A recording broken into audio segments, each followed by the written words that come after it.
बासबारि हालामाव जितेन्द्रनाथ मुसाहारि डिग्री कलेजाव जोङो मोनसे सोमावसारनाय हाबाफारि लादों। बेयो गुबैयैनो जाहैबाय जोङो बड'लेण्ड इउनिभारसिटि जायखौ जोङो गोबाव सम बर' फरायसा आफादनि दैदेननायाव सोमावसारनायनि गेजेरजों जोंनि बिटिआर हालामाव बे नायल'जाल' गंसेल' बड'लेण्ड इउनिभारसिटिखौ मोननो हादों। दा बेवहाय गोबाव समनिफ्राय जोंनि भाइस चेन्सेलर बिथां लाइस्रोम लादुसिं बिथाङा माखासे करापटेड हाबाफारिजों बाहागो लाफानानै नांथाबनानै बे जोंनि मुलुगसोलोंसालिनि बड'लेण्ड मुलुगसोलोंसालिनि जे रांखावरि बिथिं आरो बेवहाय सोलोंथाइनि जे थासारि बेफोरखौ गुबुंले खालामगासिनो दङ, जायनि थाखाय जोंनि दुलाराय बर' फरायसा आफादजों लोगोसे बर' थुनलाइ आफाद आरो जोंनि माहारियारि आफादफोरा बिथांखौ बे बड'लेण्ड मुलुगसोलोंसालिनिफ्राय बोखारनांगौ होननानै जों गले गले आपिल खालामगासिनो दङ। नाथाय बिथाङा दिनैसिमबो मा जाहोनाव बा माबायदि टेकनिकजों बिथाङा गावनि बे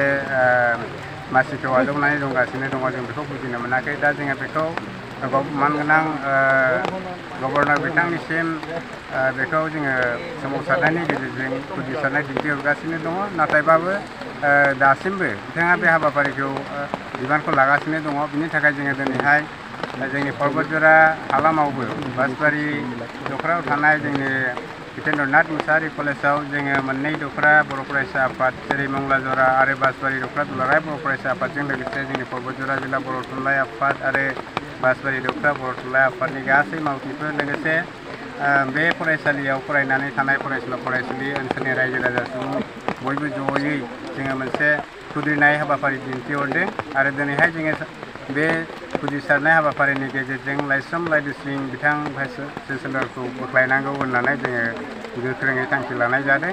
जों हास्थायो जोंनि नायल'जाल' गंसेल' मुलुगसोलोंसालिनि जे भाइस चेन्सेलर बियो जोंनि मुलुगसोलोंसालिनि जौगाथाय हाबाफारिखौ मोजाङै मावनो हानाय बायदि सासे गोख्रों आरो जों गनायथिनाय बायदि मोननांगौ होननानै जोङो दिनैनिफ्राय मेलनि गेजेरजों हांख्रायहरनाय जाबाय। गोजोन्थों। जोङो दुलाराय बर' फरायसा आफाद आरो बर' थुनलाइ आफाद लोगोसे जोंनि माहारियारि आफादफोर जिरायनानै थानाय नङा, बेखौ जोङो गले गले नाजाबाय थागोन।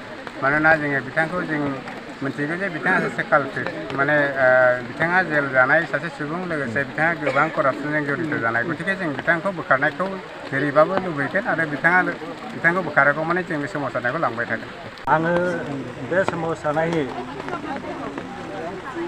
जायनाखि थांखि, बे थांखिखौ बिथा खालामनानैहाय जेनाखि आंनि बुंनांगौ बाथ्रा बा जे दाबिया बेनो जोंना जोंनि नायल'जाल' गंसेल' जेनाखि इउनिभारसिटि बड'लेण्ड इउनिभारसिटि, बे बड'लेण्ड इउनिभारसिटियावहाय जायफोर बिथाङा सासे कालप्रिट हिसाबै गनायथि मोनसेयावबो सिनायथि मोनसेयावबो बारे बारे एरेस्ट जासेयावबो दिनैसिम माने भाइस चेन्सेलरनि बिबानखौ लागासिनो दङ। बेयो जोंनि थाखाय जोबोद दुखुनांथाव आरो इयुन जोलैनि थाखायबो जोबोद दुखुनांथाव। बेनिखायनो जेरैखि जाया मानो सरकारनि थरनिफ्राय बेखौ मोनसे पजिटिभ एक्सन लानांगोन आरो बिथांखौ जेरैखि जाया भाइस चेन्सेलर बिबाननिफ्राय बोखारनानै गोदान भाइस चेन्सेलर बसायनानै एबा थिसननानैहाय जोंनि दानि आरो इयुनाव फैबाय थानाय जे फरायसुलि इयुन जोलैफोर माने फिउचार जेनेरेसन बिनि फारसे दावगानायनि हाबाफारिखौ मावलांनांगौ, बेखौनो आं खावलायो। थेवबो आंनि जे मिथिगौ जे लाइस्रोम लादुसिं बिथाङा जे समनिफ्रायहाय भाइस चेन्सेलर बिबानाव दङ, बे समनिफ्रायनो बे इउनिभारसिटियावहाय जे समाव जे रोखोमनि माने माबाखौ आनजादफोरखौ खुंनांगौमोन बेबायदि रोखोमै आनजादफोरखौ खुंनो हानाय जाबोआखै।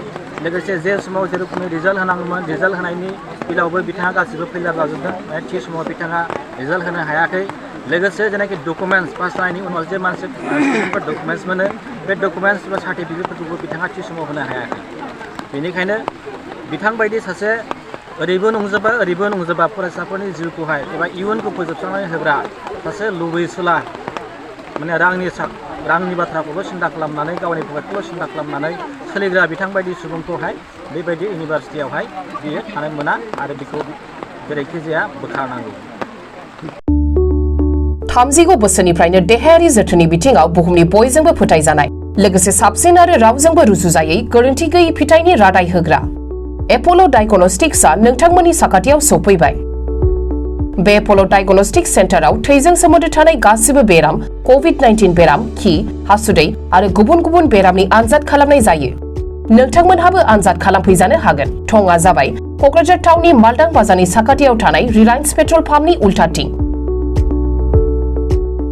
रोखायै मिथिनो थाखाय नोंथांमोनहा 60015 17103 नम्बराव सुलु लानो हागोन। Apollo diagnostic centre Kokrajhar.